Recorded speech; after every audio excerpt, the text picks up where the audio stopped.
समझते हैं और कैसे श्याम सुंदर जो योगींद्रों को भी दुर्लभ हैं, ऐसी जो श्री राधिका रानी जिस दिशा में खेल रही हैं उस दिशा को नमस्कार है। ये पहला श्लोक चल रहा है। इसमें योगींद्र दुर्गम गति का अर्थ भाव बताया जा रहा है। कल ब्रजगोपी जनों ने उद्धव से बताया था कि उद्धव तुम ही बताओ किसी योगी को आज तक भगवान मिले हैं।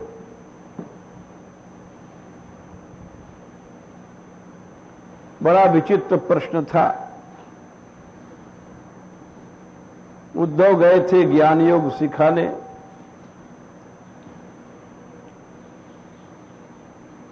और गोपियों ने ऐसा प्रश्न किया कि कोई उत्तर नहीं बना,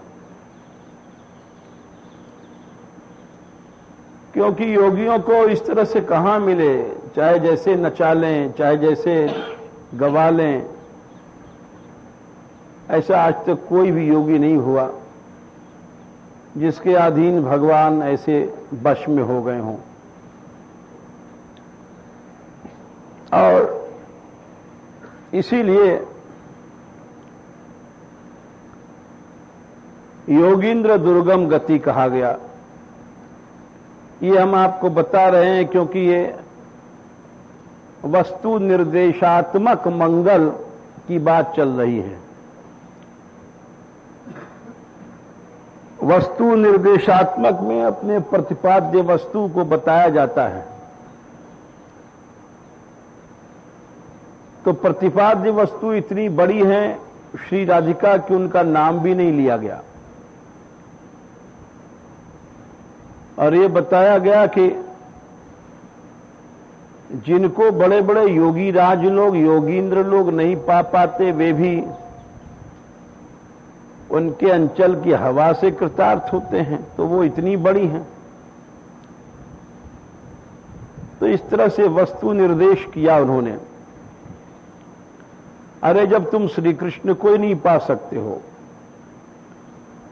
तो वे श्री कृष्ण जिनकी अंचल की हवा पाकर के धन्य होते हैं, उनकी तो बात ही करना छोड़ दो। बोले बात करना छोड़ दें, ये तो आपने कोई अच्छी बात नहीं कही। बोले नहीं, हम क्यों कह रहे हैं ये आगे समझाएंगे। जब ये इस श्लोक में नमोस्तु दिशेपि ये शब्द हम आखिर में बताएंगे, इसका भाव, तब ये रहस्य खुलेगा। अभी हम वहां तक नहीं पहुंचे हैं, चौथी पंक्ति तक। अभी तो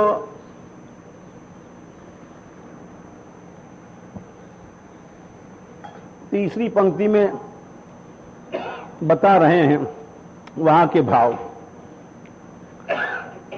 तीसरी पंक्ति से तो अगर तीसरी पंक्ति कहकर के छोड़ दिया जाए तो निराशा आ जाएगी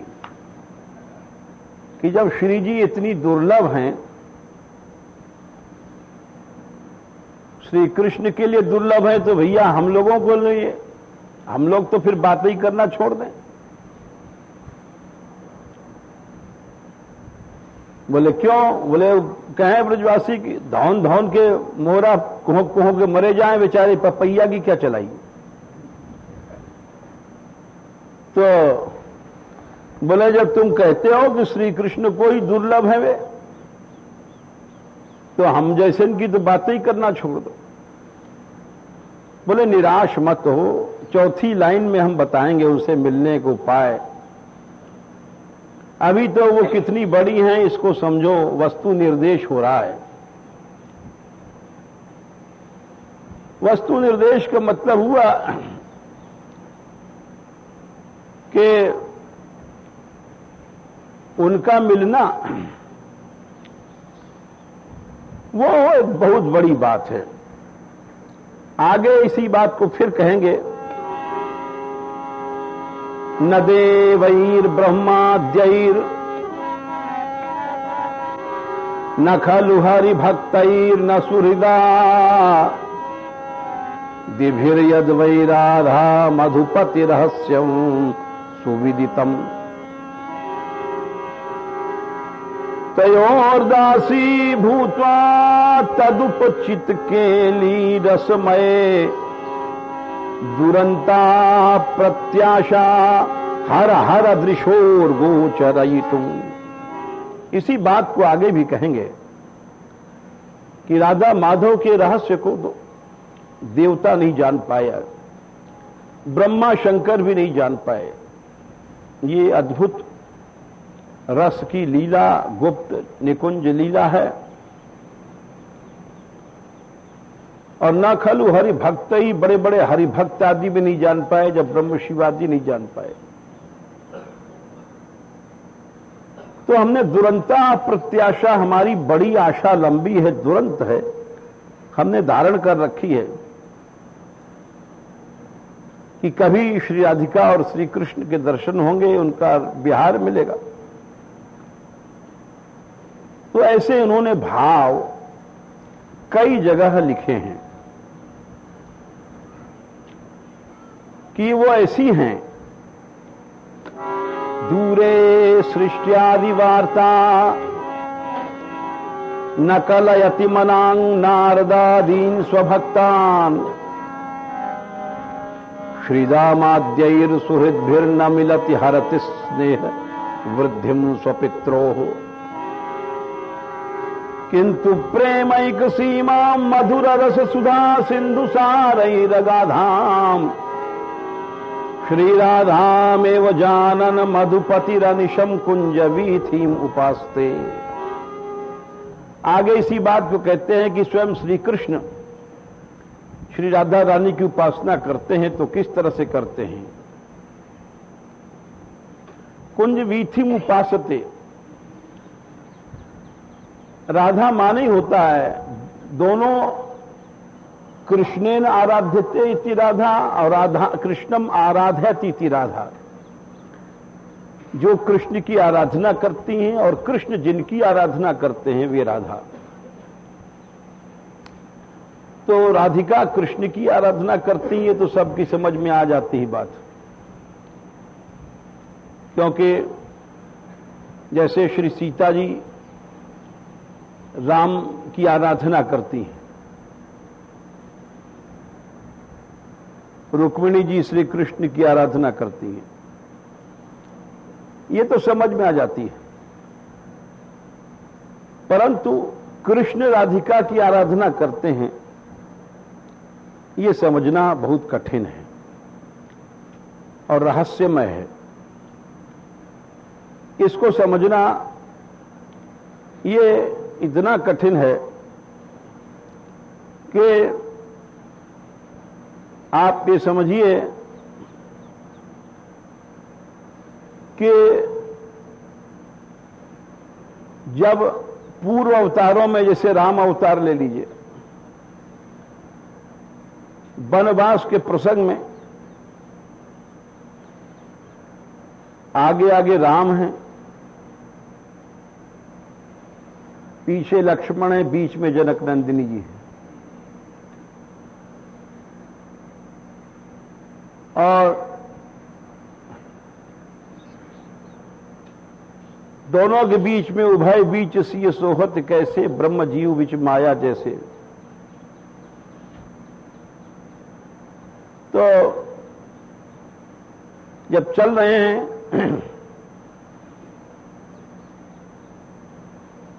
तो जहां जहां श्री राम के चरण पड़ते हैं, उनके चरण चिन्हों को बचा करके सीता जी अपने चरण रखती हैं। कितनी मर्यादा है कि श्री राम जी के चरण चिन्हों पर हमारे पांव पड़ न जाएं। कितनी मर्यादा है। और उन दोनों के चरण चिन्हों को बचा करके लक्ष्मण जी चलते हैं कि हमारा जो चरण है वो कहीं श्री राम जी के चरण चिन्ह पर न पड़ जाए और श्री जनक नंदिनी जी के चरण चिन्ह पर न पड़ जाए, इतनी मर्यादा है। तो क्या करती हैं जनक नंदिनी जी? चलना तो साथ साथ है, जहां जहां श्री राम के चरण पड़ रहे हैं उनके चरण चिन्हों के बीच में अपने चरण रख के चलती हैं, बचा बचा करके।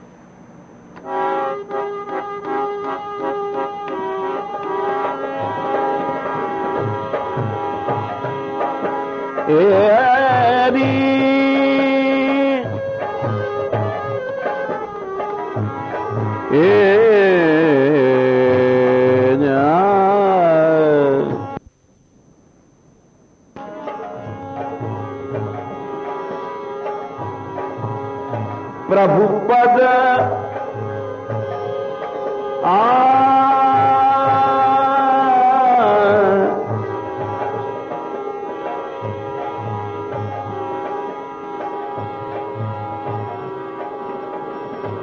उनके चरणों के बीच बीच में प्रभु पद रेख बीच बीच सीता धरती चरण मग चलती सभीता। सभीता माने बड़े डर के चल रही हैं।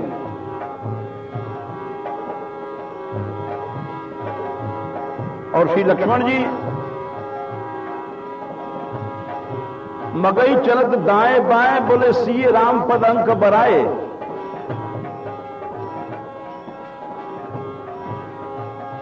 सिए राम सिया जी के चरणों को, राम जी के चरणों को बचा बचा के चल रहे हैं।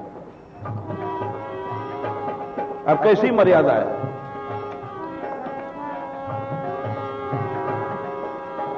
प्रभु पद रेख बीच बीच सीता, प्रभु पद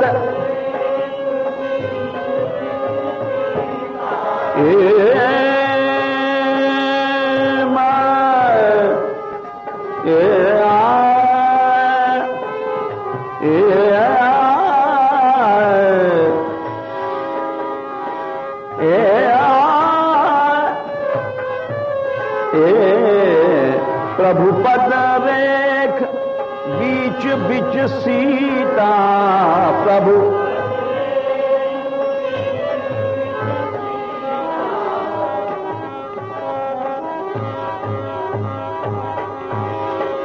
धरती चरण मग चलहि सभीता।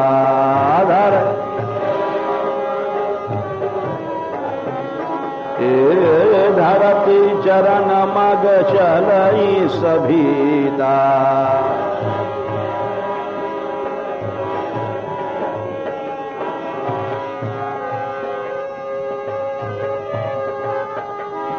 और लक्ष्मण जी और भय से चल रहे हैं, दोनों के चरण बचा गए। सिया राम पद अंक बराए,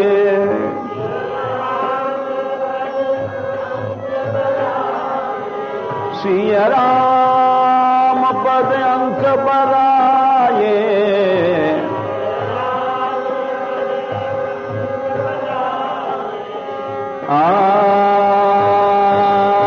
लखन चलहि मगदाहिन लाए।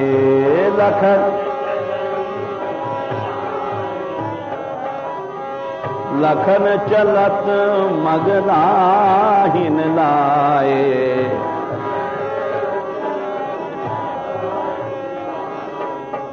कैसी मर्यादा है? ये बात तो समझ में आ जाती है। क्यों कि वेद मर्यादा है और वेद मर्यादा में ऐसा ये चल रही है मर्यादा अनादिकाल से, ये तो समझ में आ जाती है बात। लेकिन यहां की बात समझना कठिन है, क्योंकि यहां बिल्कुल उल्टा है। प्रेम मार्ग में और क्या बोल नहीं रहा क्या? हाँ, कुछ ध्यान ही नहीं किसी को। और यहां पर इसीलिए नहीं समझ में आता कि अब देखिए यहां की लीला। ये तो आपने वहां की मर्यादा देखी और वहां की लीला देखी कि श्री सिया जी राम जी के चरणों को बचा के चल रही हैं। और यहां की देखिए, यहां की लीला उससे बिल्कुल अलग है, और इतनी अलग है कि इसको समझना कठिन है। वहां तो इतनी मर्यादा है कि चरण चिन्हों पे, श्री राम जी के चरण चिन्हों पे जनक नंदिनी जी डर रही हैं कि कहीं हमारा चरण न पड़ जाए। और यहां की लीला ऐसी है कि सावन के दिन हैं, बादल उमड़ रहे हैं और श्री राधिका रानी, श्याम सुंदर दोनों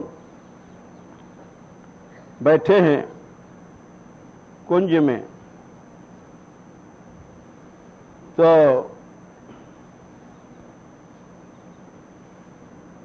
उतरे में पानी की बूंदें आने लग गई। तो श्री लाडली जी कहती हैं कि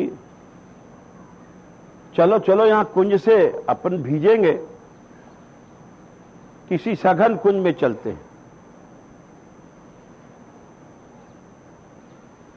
तो श्री ठाकुर जी कहते हैं अच्छा चलो चलते हैं।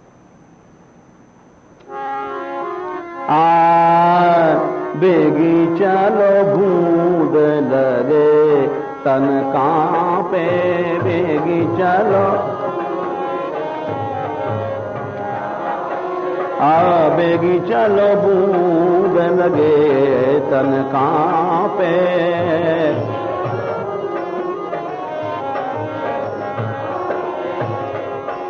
श्री राधा रानी कहती हैं आती मदमत फिरत ये बदरा,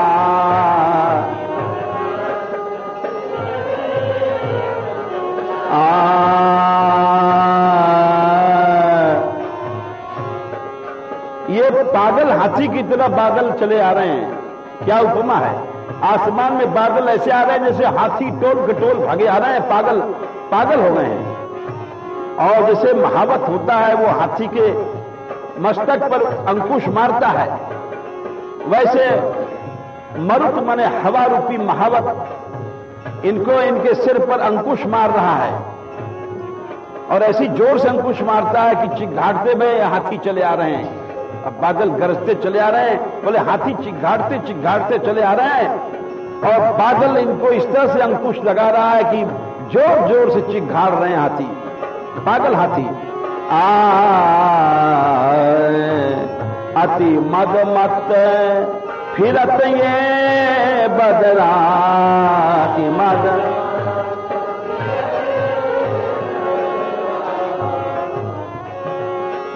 अरे मरुत महावत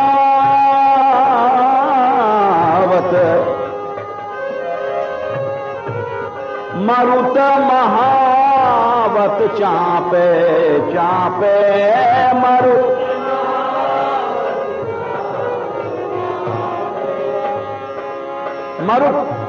हवा रूपी महावत इन पर अंकुश मार रही है जोर जोर से और ये गरज रहे हैं।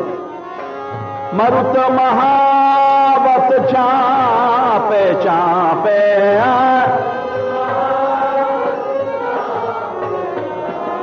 बेगी चलो बूंद लगे तन कांपे।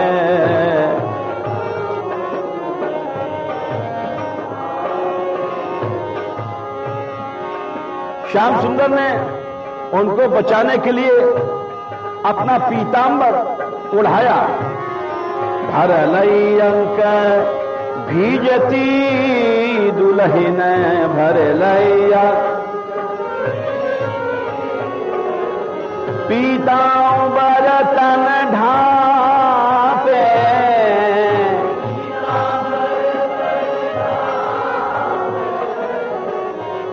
अब यह है कृष्ण की आराधना। कृष्ण आराधना कर रहे हैं यह समझना कठिन है। राधिका आराधना करती तो समझ में जल्दी आ जाता है, क्योंकि जैसे पूर्व अवतारों में हुआ है।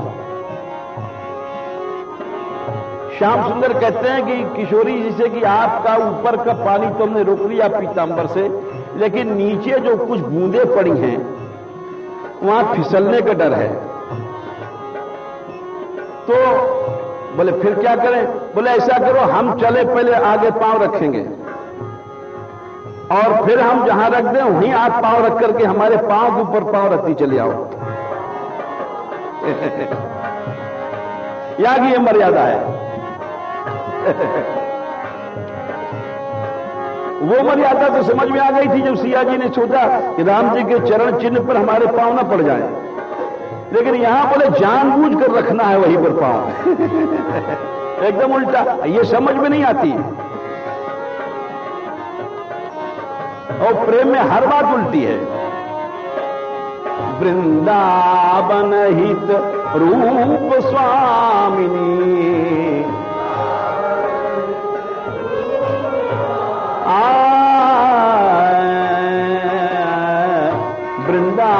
वृंदावन हित रूप स्वामिनी।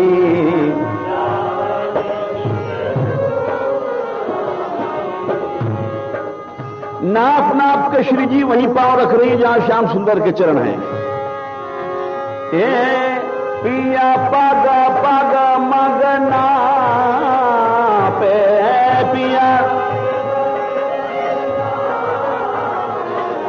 बेगी चलो बूंद लगे तन कांपे।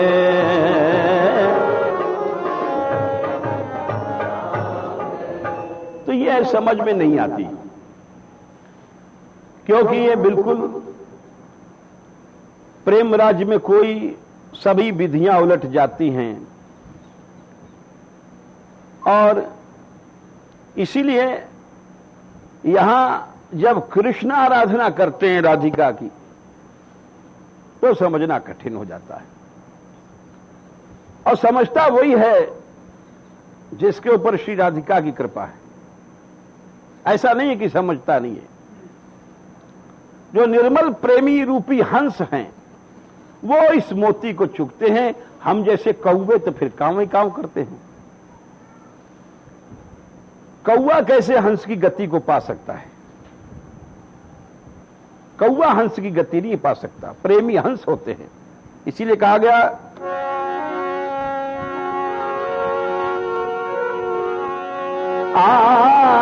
एक कृष्ण, प्रेम रूपी कृष्ण, श्याम सुंदर सो लागा रे मेरो मन, श्याम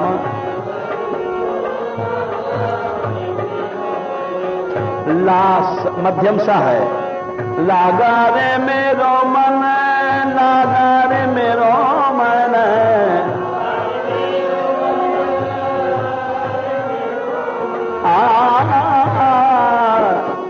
श्याम सुंदर सो लागा रे मेरो मन।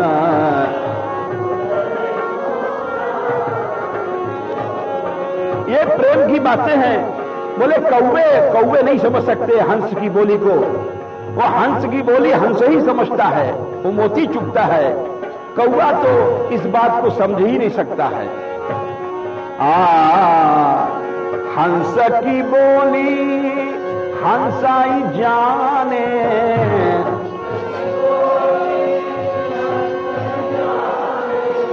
हंस की बोली हंसाई जाने,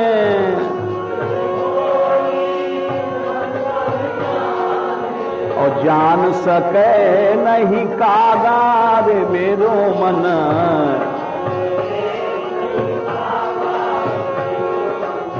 जान सके नाही कागार मेरो मन।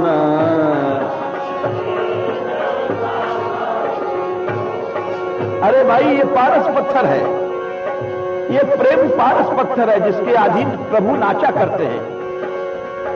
इस पारस को छोड़ करके जो इधर उधर घूमा करते हैं वो अभागे हैं, वो पत्थर से मूड़ मारते हैं। इसीलिए कहा गया योगिंद्र दुर्गम गति। पारस छाण गहे जे पाथर।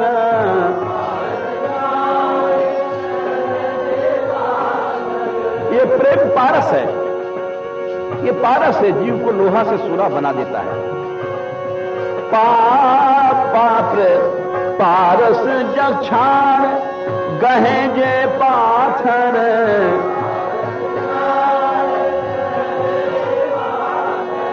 वे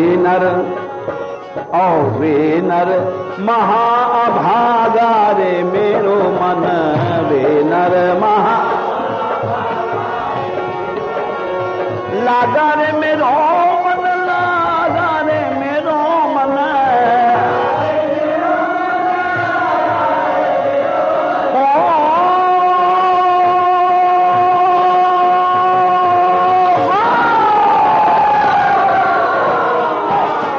लागा रे मेरो मन, लागा रे मेरो मन।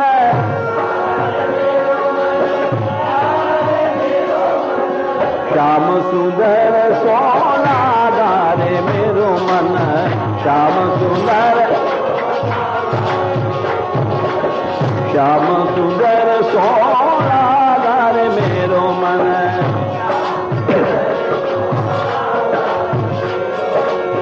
ऐसी प्रीत जुड़ी, ऐसी प्रीत जुड़ी नंद नंद सो।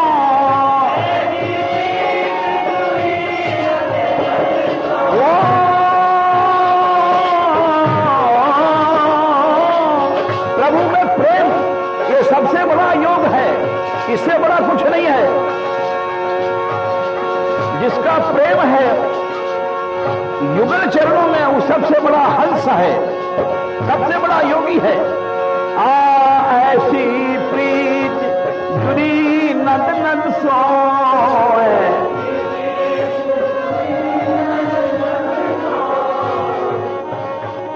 और ज्यों सोने में सुहागा रे मेरो मन।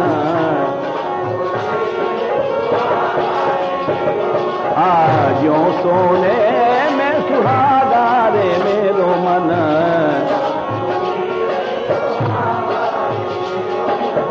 श्याम सुंदर सोलागा रे मेरो मन।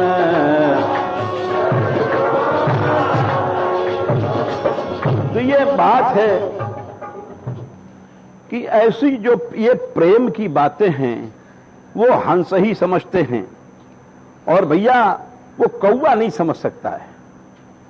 वो तो कांव कांव करता है, तर्क करता है, वितर्क करता है, संशय करता है, शंका करता है। ऐसा क्यों हुआ, ऐसा क्यों हुआ, ऐसा श्री कृष्ण ने चरण क्यों दाबे किशोरी जी के, और ऐसा हुआ, वो ऐसा हुआ। ये जितनी बातें हमारे दिमाग में उठती हैं, ये सारी बातें दिखाती हैं,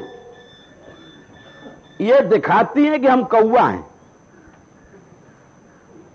कौवा से मतलब यही है कि उस प्रेम रूपी मोती को नहीं चूकता है,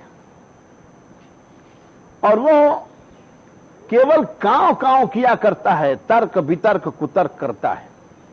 एक बात और है, भाव राज्य में प्रवेश सबका नहीं होता है।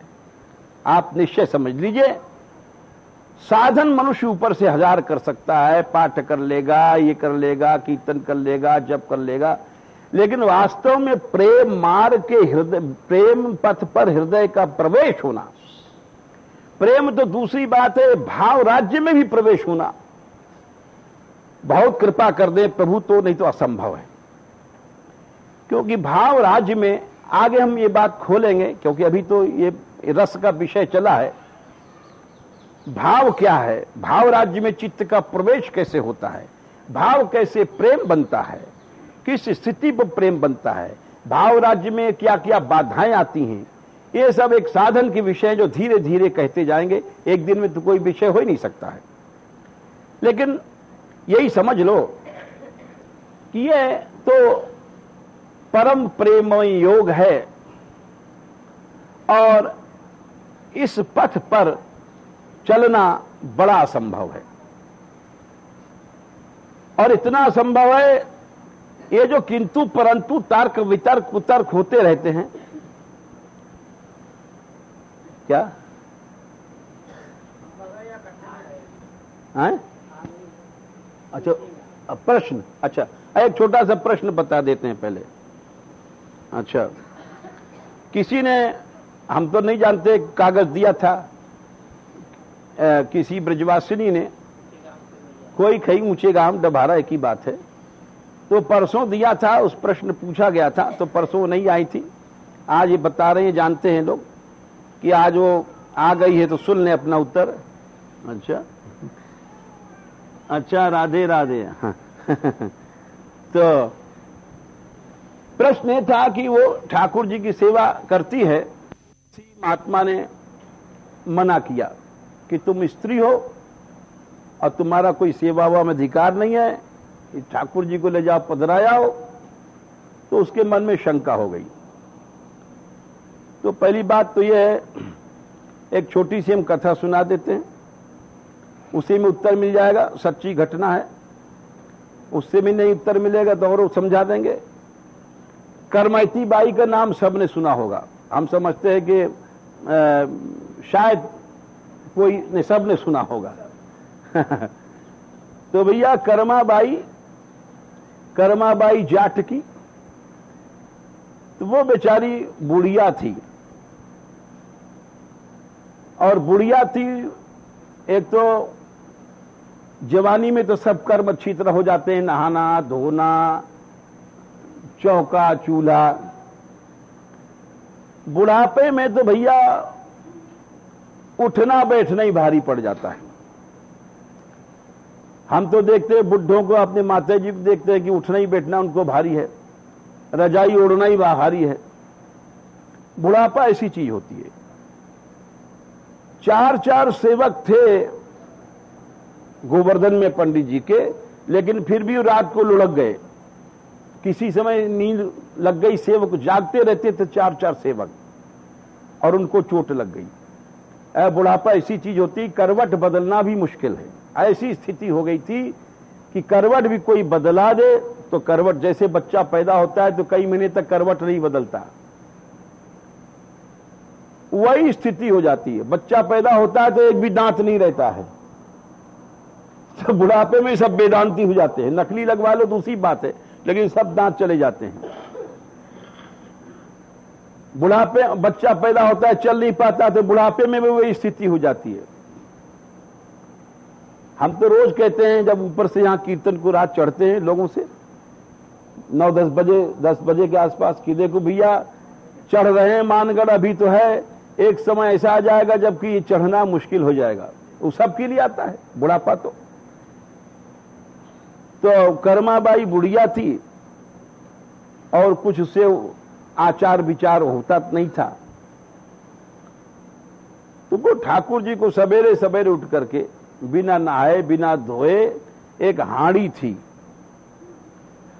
और उस हंडी में ठाकुर जी को खींचड़ी सबसे बढ़िया काम है। रोटी फोटी में तो झगड़ा है, वहां में चू नहीं मारो, बुढ़ापे में कौन चू नहीं मारे।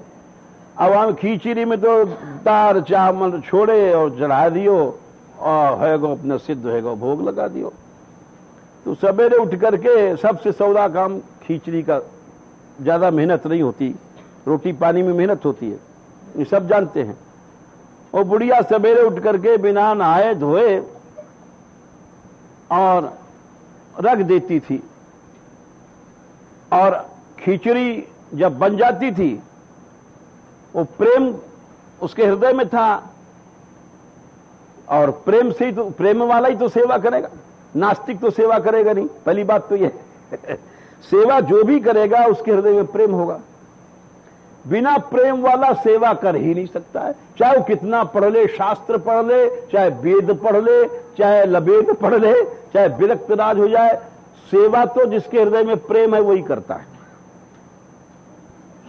ये निश्चय समझ लो। तो वो भोग रख देती ठाकुर जी को, और इस भाव से रखती कि सवेरे सवेरे ठाकुर जी को राजभोग तो लगता है 12 बजे। जब तक ठाकुर जी को पुजारी लोग थोड़ा थोड़ा बाल भोग लगा देते हैं, श्रृंगार भोग, डट के भोजन तो राजभोग में ही लगता है। तो सोचती थी कि भाई ठाकुर जी भूखे रहते होंगे तो खूब झिक करके खिचड़ी पालें और रख देती थी, और ठाकुर जी पाते थे कि प्रभु प्रेम के हैं भूखे। अरे झूठे बेर शबरी के खा गए। झूठे माने बहुत से लोग अर्थ घुमा के करते हैं, हमारे पास प्रमाण है, चाखे भय उसके दांत के काटे भय, झूठे फल शबरी के खाए और बहुविध स्वाद बताई।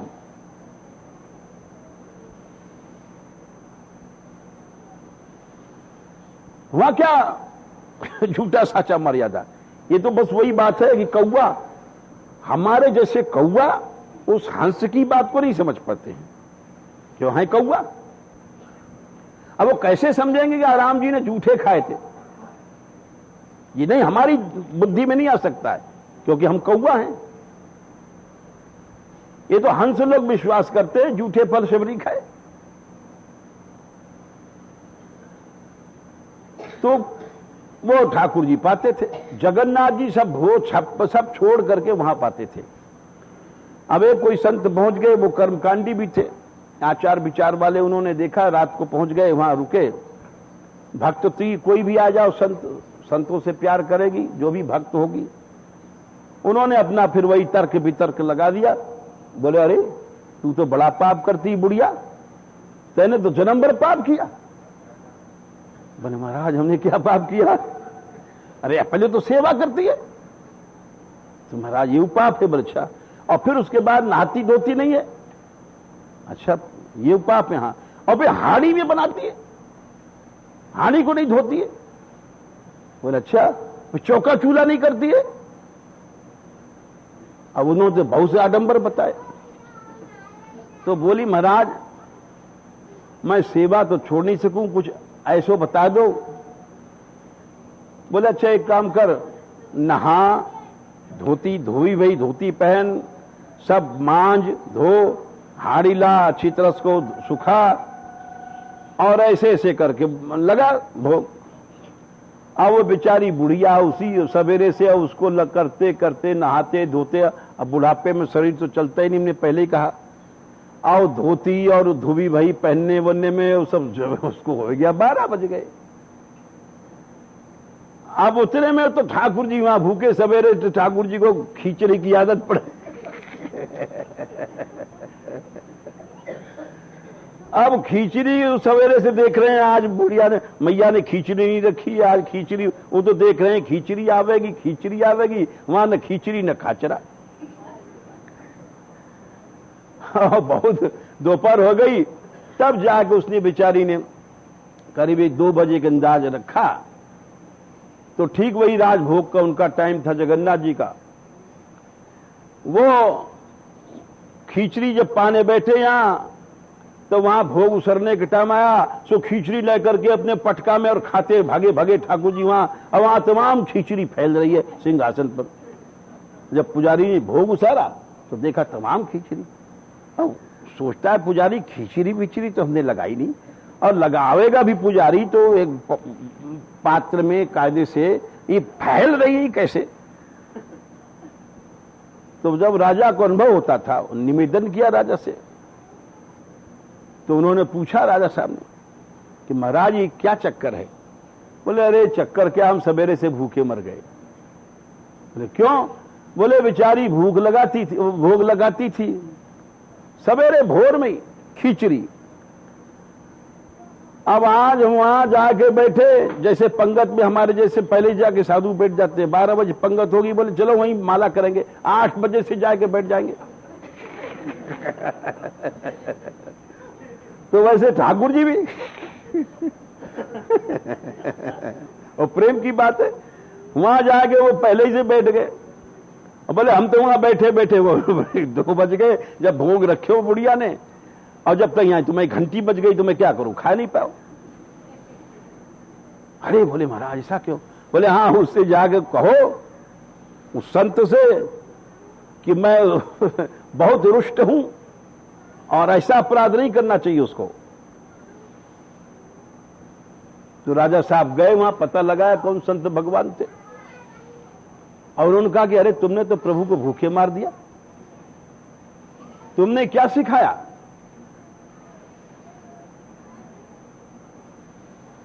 तो फिर उन्होंने जाके क्षमा मांगा संत भगवान ने कि मैया तेरा वैसे ही ठीक है, बिल्कुल मत नहा और हाड़ी वाड़ी कत्ते मत धोना।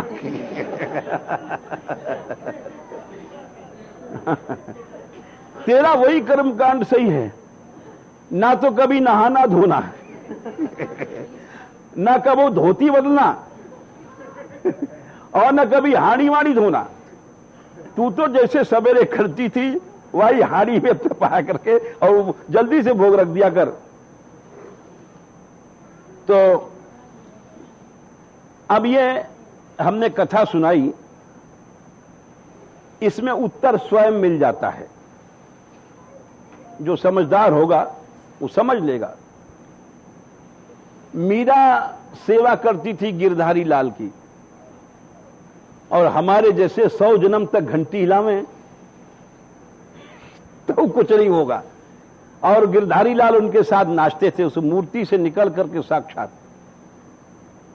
सैकड़ों कथा सुना दें, एक दो नहीं है, लेकिन अब ये तो प्रसंग हम इसका सुना छोड़ करके सुना रहे हैं कि शंका किसी ने पूछा है तो हमारा धर्म है कहना।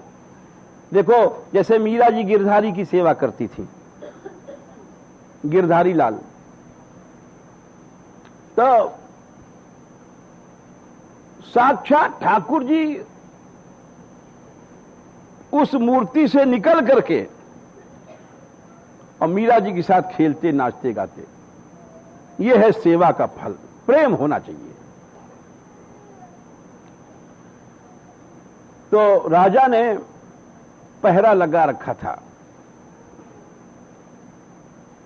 कि आज से पीछे कोई बाबाजी मुंडित नहीं घुसेगा। ये नाचती है और उसको शंका रहती थी, भैया वही बात है कि मैं उजाना है आपन टेव। जो गलत दृष्टि का आदमी है वो सही बात को अच्छा नहीं समझ सकता, वो हमेशा शंका करेगा, पाप करेगा। अच्छाई को समझने वाले दुनिया में वास्तव में बहुत कम लोग होंगे।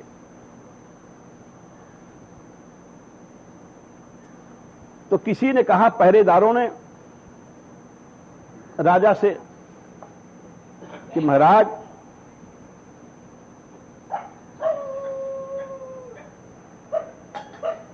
हम लोग सारी रात पहरा देते हैं चौकसी के साथ, और पहरा हमारा ऐसा है कि एक मक्खी मच्छर भी नहीं घुस सके। बोले फिर क्या बात है? बोले रात में मीराबाई के वहां कमरे से किसी के बोलने की और साथ साथ नाचने गाने की आवाज आती है। बोले हैं? बोले पहरे में भी? बोले महाराज पहरा ऐसा है कि मक्खी मच्छर नहीं घुस सकता, लेकिन कोई न कोई वहां आता जरूर है, क्योंकि उसके साथ वो बोलती है, बात करती है, नाचती है। अच्छा, मीरा को भूत महल में निवास दिया था राणा जी ने कि मर जाए। भक्ति करना कोई खेल नहीं है। लोग कहते ना कि एक गमारू उदाहरण, किसी ने कहा ये दोहा तो सही है कि राम राम राम नाम की लूट है और लूटी जाए तो लूट। बोले राम नाम की लूट है, उसमें पैसा नहीं लगता, और अंतकाल पछताएगा जब प्राण जाएगा छूट। बोले राम नाम नहीं लेता अंत समय में तू पछताएगा। तो किसी गमारू दोहा है, ये है तो महापुरुषों को दोहा। तो गमारू दोहा किसी गमार ने कहा, अरे लूट लूट कहता है बंदे, कैसे लेगा लूट, और जूता इतने पड़ेंगे कि तेरी टाट जाएगी फूट।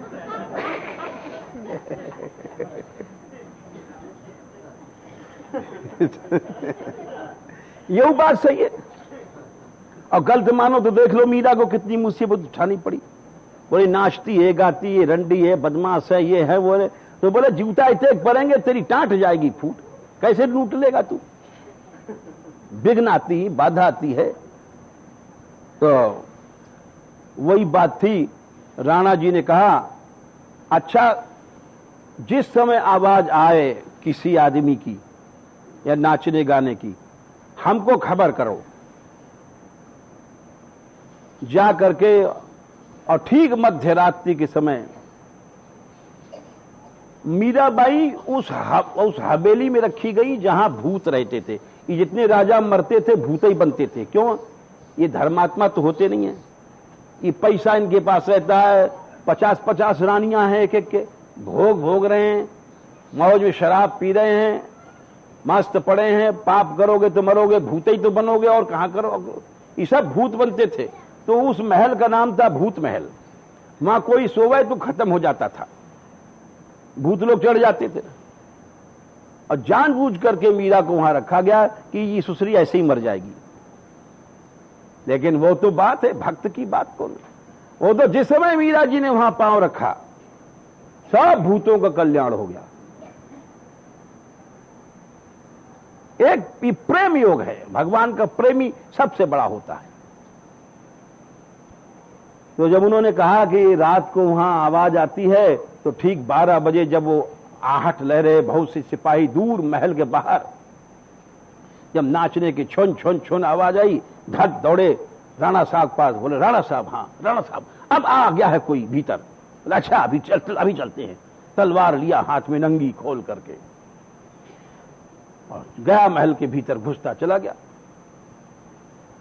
और किवाड़ भीतर से बंद थी मीरा की, क्यों ठाकुर जी निकल करके रात में आनंद देते थे, नाचते थे उनके साथ। जब जैसे पहुंचा तो किवाड़ बंद थे। एक लात मारा किवाड़ पर, तो किवाड़ तो बंद है। खोल।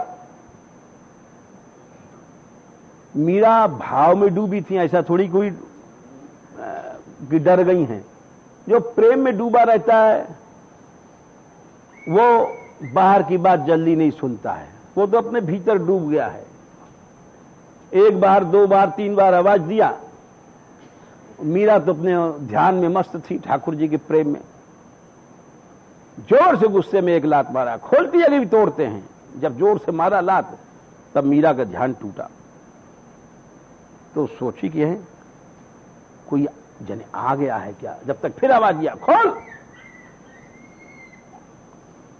अच्छा समझ गई कि राणा जी आए। झट उसने श्याम सुंदर क्यों देखा, श्याम सुंदर मूर्ति में घुस गए।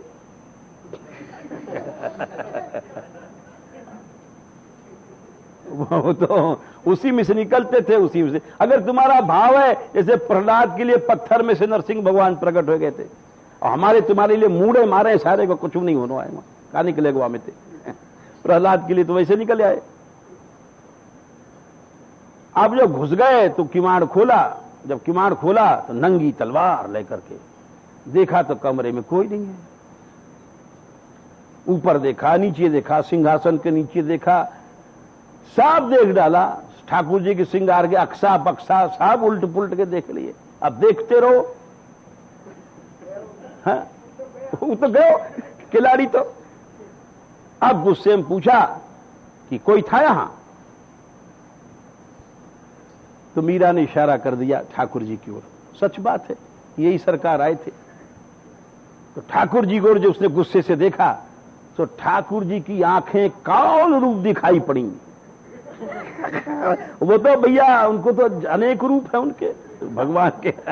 वो जैसे वहां कंस के अखाड़े में गए, अनेक रूप धारण किए, या सीता स्वयंवर गए जाकी वही भावना जैसी। तो काल रूप से उसके तलवार वहां से छूट गया और वहां से भागा। और भागते भागते मुश्किल से बोले एक ही उन्होंने जो आंख दिखाई लाल, उसमें काल रूप दिखाई पड़ा। और बाहर आकर के बोला पहरेदारों से, अरे तुम लोग क्या हमको मरवाने का षड्यंत्र करते हो। बोले सरकार मरवाने को हम तो जब जानते भी नहीं कौन है कहां है। लेकिन वो समझ गया कि अब यहां पांव नहीं रख रहा है। वो आया था तलवार लेके नारे काटने, तलवार वहीं छूट छाट गई और हाथ पांव कांपने लग गए। हम तो समझते हैं कि कहो तो भय के मारे मलमूत्र निकल गया हो तो कोई अचंभा नहीं, क्योंकि जो काल रूप है तो वहां की धोती पोती सब बिगड़ जरूर गई होगी। अब इतनी छोटी बात लिखेंगे ही भक्तमाल वाले लेकिन बात है कि जब डर के मारे उसकी हालत हो रही है होगी ऐसा भयानक, तो जरूर उसका सब काम हो गया। जब तो उसने सोचा कि अब इधर पांव नहीं देना है।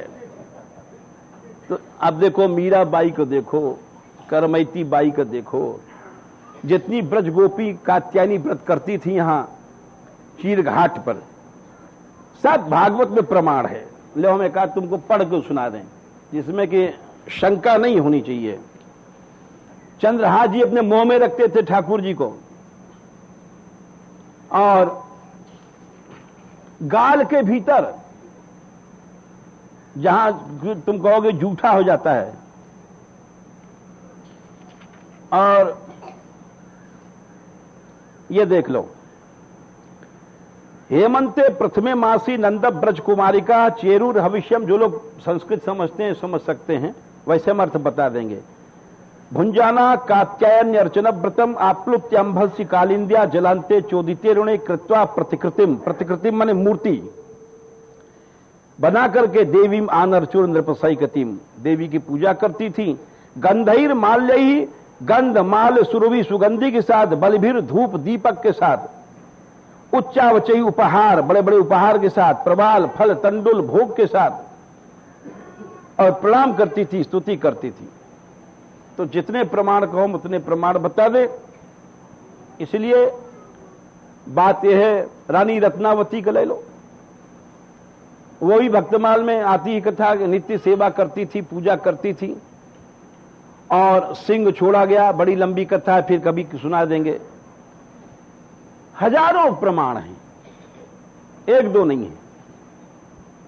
इसलिए और एक और चलते चलते सुना दें, समय हो गया। ये तुमने नहीं सुना होगा, ये तो सुना होगा कि स्त्रियों ने सेवा किया, लेकिन अब हम जो सुना रहे हैं ये नहीं सुना होगा। वैष्णव थी एक, ठाकुर सेवा थी, वार्ता में आता है, वार्ता में आता है, वो अकेली रहती थी, उसके कोई नहीं था, पति चला गया परदेश और बच्चा पैदा होने का समय आया। अब वो सवेरे के समय 3-4 बजे बच्चा पैदा हुआ।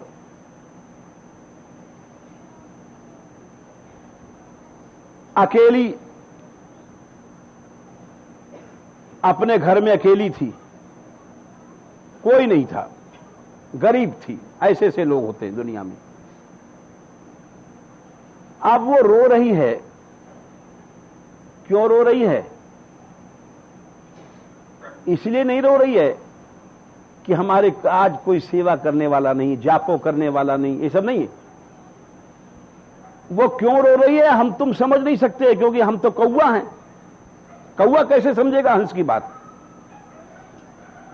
वो रो रही है, अरे ये दुष्ट क्यों पैदा हुआ लड़का कि हमारी सेवा छूटी। ये हंसों की बात सुना रहे हैं, जिस बात को हम नहीं समझ सकते। हम तो सोचेंगे लड़का पैदा हुआ, बड़े खुशी की बात है साहब, लाओ गाजा बाजा, ये करो वो करो, पहल का लड़का है। लेकिन जिसका भगवान में प्रेम है वो रो रही है कि ये दुष्ट पैदा क्यों हुआ कि हम ठाकुर की सेवा से हम बड़े जोर से रोई, और इतने जोर से रोई कि उसको होश नहीं कि लड़का हमारा पैदा हुआ है और क्या हमको करना चाहिए, क्या सो इतने में ठाकुर जी बोल उठे। ये वार्ता की बात सुना रहे हैं, क्यों आपने पढ़ी होगी, देख लो। ऐसी बात नहीं कि हम कोई सब पुस्तक की बात सुनाते हैं। ठाकुर जी बोल उठे, ठाकुर जी के हृदय पसीज गया। ठाकुर जी बोले क्यों रोती है? बोले महाराज आज आपकी सेवा नहीं कर पाई, अधिकार है हमारे जीने को, धिक्कार है।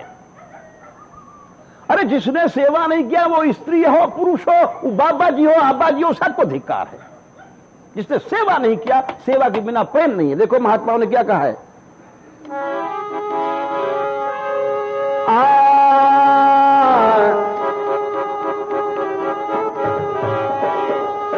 रुच के सिंगारे अंग अंग नहीं श्यामा श्याम, एरी धिक्कार और नाना कर्म की बे पे, पायन को धोए निज करते न पान कियो, आलीरी अंगार पर शीतल जल पीवे पे।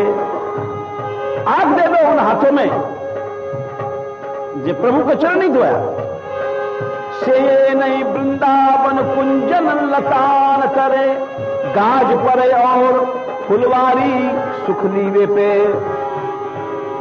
अरे ललित किशोरी बीते बरस अनेक, दृग देखे नहीं प्यार प्राण प्यारे, छार ऐसे जीवे पे। वो जीरो नहीं धिक्कार है। तो वो बोली महाराज हम इसलिए रो रही हैं कि कहां से लड़का पैदा हुआ। तो प्रभु बोले रो मत, उठ, गोबर लपेट ले अपने शरीर में, नहाने की जरूरत नहीं है। गंदा शरीर है, सब जानते हैं, जब बच्चा पैदा होता है तमाम मल मूत्र गंदगी निकलती रहती है। बोले तू गोबर छू करके, गोबर लपेट के मेरी सेवा में आ जा, डर मत। कौन कहता है सेवा का अधिकार नहीं है? रैदास भक्त सेवा करते थे, भक्तमाल जिसने पढ़ा हो। लोगों ने कहा कि चमार है। राजा ने कहा कि तुम क्यों सेवा करते हो? बोले आप जो कहो। बोले नहीं, तुम्हारा सेवा का अधिकार नहीं, तुम चमार हो। बोले हम ये सेवा इसलिए करते हैं कि प्रभु खुश होते हैं। बोले कैसे पता प्रभु खुश होते हैं? झूठ बोलते हो, प्रभु खुश होते हैं, प्रभु खुश होते हैं।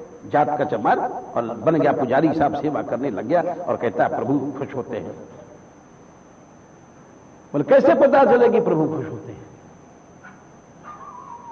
बोले हम क्या बताएं, हम ही जानते हैं कि हम, इसका सबसे प्रमाण ही है कि हम प्रभु को बुलाएंगे, प्रभु आ जाएंगे।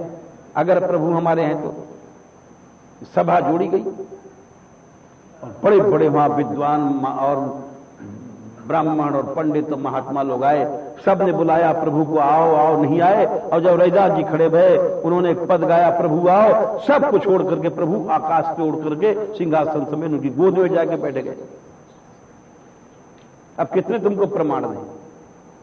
2 बार ये घटना भई रैदास जी के साथ, एक बार नहीं भई। एक बार यहां भई, एक बार चित्तौड़ में झाला रानी जब चेली बनी थी, वहां भी यही बात घटना भई। झाला रानी एक बहुत बड़ी रानी थी और जब चेली बनी है तो सब वहां के ब्राह्मणों ने कहा इसने सब नाक कटा दिया। अरे चमड़ा की चेली बन गई जाके। तो लोगों ने कहा तुम सेवा करते हो, तुम्हारा अधिकार नहीं है। बोले भाई काशी में भी यही झगड़ा उठा था। तो वहां लोगों ने कहा, जो कौवा लोग हम लोग बैठे थे वहां, बोले वो तो साहब इसके ठाकुर जी थे, कोई मंत्र वंत्र कर रखा होगा, जब जाने जो आपके राज दरबार के ठाकुर जी इसके गोद में चले जाएं। ये दूसरी परीक्षा थी। तो वहां भी सभा लगी और जब उन्होंने रैदास भक्त ने खड़े होकर, बड़े बड़े पहले ब्राह्मणों ने बुलाया, महात्माओं ने बुलाया, ठाकुर जी टस से मस्त नहीं भये। और रैदास जी जब खड़े भये, प्रभो मैं तेरा हरिजू, मैं तेरा तू मेरा, उन्होंने गाया है, कभी पद सुनाएंगे गा करके। जैसे उन्होंने ऐसे कहा, सब सिंहासन समेत ठाकुर जी उड़ करके गोद में आके बैठ गए। तो सेवा में सबका अधिकार है। जब बच्चा पैदा होने के बाद उस अवस्था में गंदगी से भरा हुआ शरीर, खून ऊन तमाम पड़ा हुआ है, और ठाकुर जी कहते हैं कि गोबर लपेट ले, तू रो मत, तू मेरी सेवा कर, कोई नहाने धोने की जरूरत नहीं है। उस अवस्था में उठ करके सेवा करती है और प्रभु उसकी सेवा को स्वीकार करते हैं। इसीलिए प्रभु तो एकमात्र प्रेम जानते हैं। यह शंका गलत है। यस्या कदापि वसनांचल खेलनोथ, धन्याति धन्य पवने न कृतार्थमानि, योगीन्द्र दुर्गम गतिर मधुसूदनोपि, तस्या नमोस्तु वृषभानुभुवो दिशेपि। राधे गोपाल कृष्ण राधे,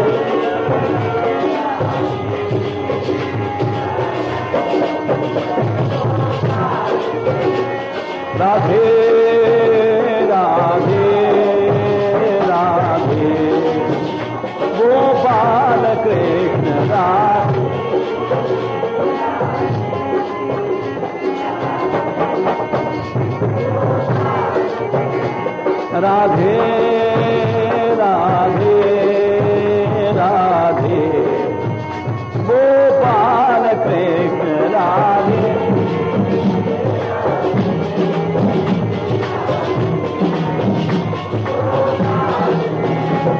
राधे राधे राधे